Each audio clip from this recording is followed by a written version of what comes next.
Uyingenza wethu ngethemba ukuthi ngiyaphila kuzonke indawo la kuzofika khona le video igama lami ngumsizi.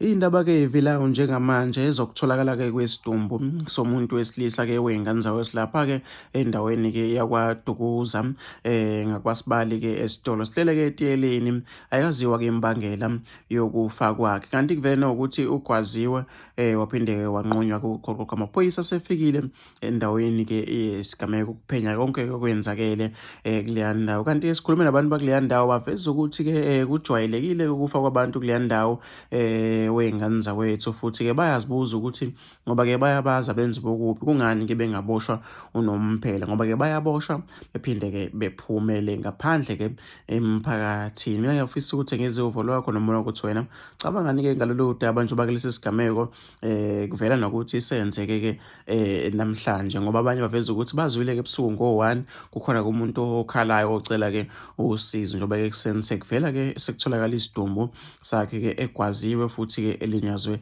kanzima njengoba uzibonela-ke kulesi sithombe wey'ngane zawethu. Abantu-ke bashaqekile ngalesi sigameko esivelele-ke kuleya ndawo yaseshakaza. Kuthiwa-ke ziningi iy'gameko ey'fana nalezi kuleya ndawo. Mina ngifisa ukuthi ngizwe uvo lwakho nombono ukuthi wena ucabangani-ke ngalolu daba.